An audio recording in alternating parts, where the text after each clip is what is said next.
There's a lot of value in this video. I know you can pull it off because you have to. Welcome back to Ascend Legal 101. I'm Ramona, and I so appreciate you joining me today. If you'd like more resources, both tactical and for mindset, make sure to subscribe here. And you can also access all the ways if you go to the Let's Talk page on our website at ascendlegalrecruiting.com. There you'll find direct links to our blog, YouTube channel, podcast, and all our social media links. And as of June 1st, you'll be able to subscribe to our newsletter and also have direct access to online courses that are also set to launch on June 1st. Thanks again for joining me today, and let's go. You can always tell something's making me a little bit crazy in my business. And I'm having these conversations daily with lawyers and law firms in my area. And even though I have the conversation every day, and I've made a blog post and written an article about it, I'm going to make a video about it just so that we have one more free resource for all those old dogs who are a little bit reluctant to learn some new tricks. One of the most challenging parts of my business these days is challenging well-established law firms into changing their corporate culture in order to retain and attract staff. That can sometimes be difficult for a lot of firms because they've always done things a certain way. I don't know if it's my geographic market or the demographics of my market. I don't really exactly know the reason to the resistance to taking a real good look at your firm corporate culture and updating it, but it must be done. What I have outlined here is going to seem elementary to firms with stable structure and progressive firm culture, but we need to outline it nonetheless, and we wouldn't be talking about this if it wasn't a thing. Now, I know it can be tricky for lawyers because, again, we're used to doing things a certain way. We've been doing it for a long time. Also, most lawyers want to focus on their practice, the practice of law and the business of law. And it's really easy to become complacent in an environment where we're not forced to keep up, or we're the leaders in the firm. And we don't want to we like things our way. But it's the game on now. We all know how much opportunity is out there for our staff to go to other firms. So let's create an atmosphere where people want to stay. So get yourself a pen and a legal pad and write down some of these questions, take some notes, and then you'll be able to go ask somebody in your firm who knows the answers. Onboarding. Do you even call it that? Do you have an office policy and procedure manual? When was it last updated? Is there a streamlined and consistent procedure that you use to onboard all of your staff? Has the firm provided any updated training or refreshers? Do you have monthly or quarterly staff meetings or an ongoing education process that are actually focused on updating the firm policy, legislative changes, legal education, and staff retention? If your onboarding policy is streamlined, consistent, and documented, anyone should be able to do your staff training. If someone quits, your onboarding process will not miss a beat, and neither will you.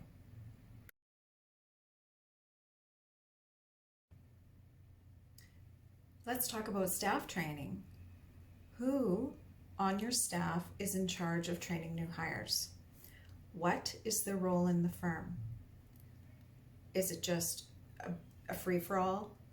Is it the more senior staff train the junior staff? Are your trainers specifically tasked with training? And most importantly, are they current in their own training?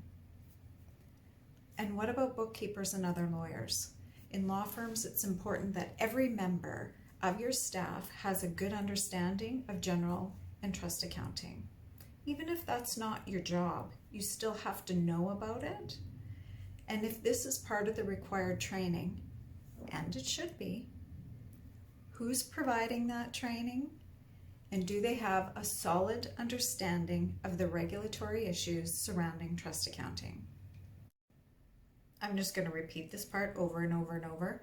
If your onboarding process is streamlined, consistent, and documented, anyone should be able to do staff training.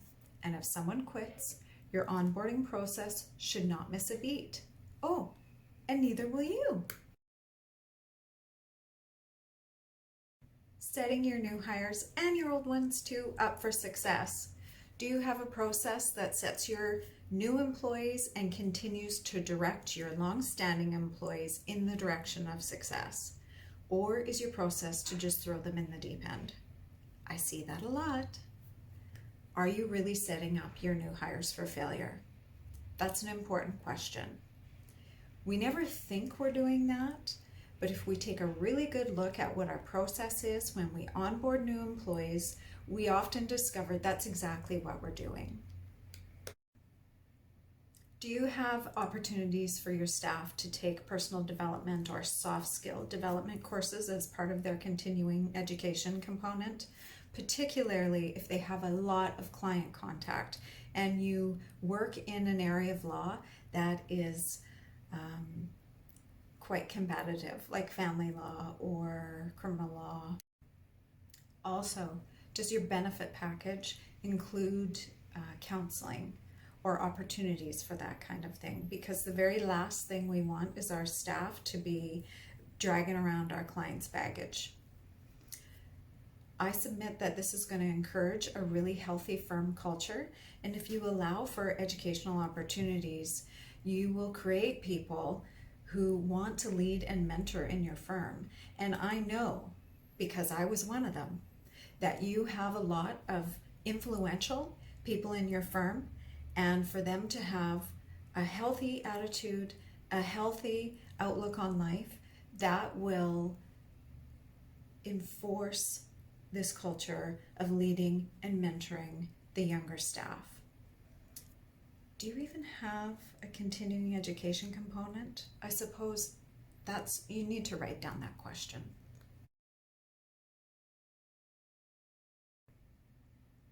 This is going to bring us around to firm culture. I recognize that this is often a touchy subject, but you have a firm culture whether you purposefully cultivate it or not. So I also understand that you've been doing things for a long time and it mostly seems to work. But it's easy to become complacent in an environment where we're not forced to keep up. But now we have to. Right? Gone are the good old days.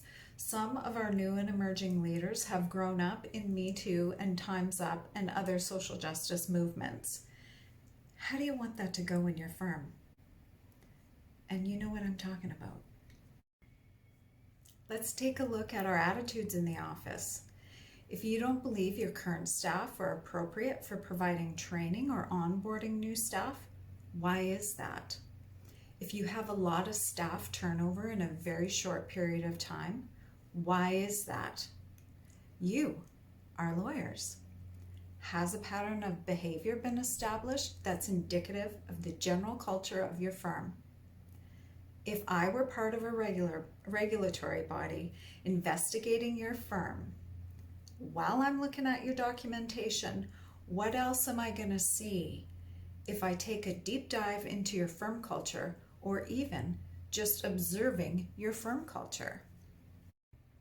If one person in your firm were to make a formal complaint, is that going to cause a landslide of formal complaints? In order to be proactive, how do we change now to prevent that from happening in the future? Do you have a non-punitive reporting practice or any reporting practice? And does anyone know about it? Is the person that people would have to report to also the person who's maybe not the person you want to report to? We might just have to break this and put it back together in order to remain competitive.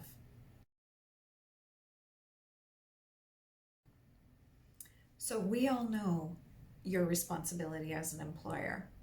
The responsibility still lies with the partners and the office manager or HR managers as the employer and the leaders of the firm. Who is setting the tone in your firm? We all know at the end of the day, all this responsibility falls to the partners, full stop. The responsibility, I'm going to say this actually, I'm going to do this funky thing so that you really pay attention. The responsibility does not, should not, ever fall to the girls or the staff, ever. I don't want to ever have that telephone conversation ever again. That responsibility is yours to bear. It does not belong to the girls. Moving on. You know, again, I recognize that this can be tricky for lawyers because their focus is on the practice of law. But recognizing the nature of this market, if your firm doesn't have a great reputation as a nice place to work, then you will likely not be able to replace your staff if they leave you. So we have to be aware of who is setting the tone in your firm. And what kind of tone is it? So if we ask the question, write it down on your legal pad, who is setting the tone in your firm? I hope it's a cohesive, committed, and consistent leadership team who understands that they're not only legal geniuses, but also business leaders and leaders of people. And just so you know, the people part is kind of important. You know I love you. And because I love you, I just want to say, I don't want to have this conversation with you again.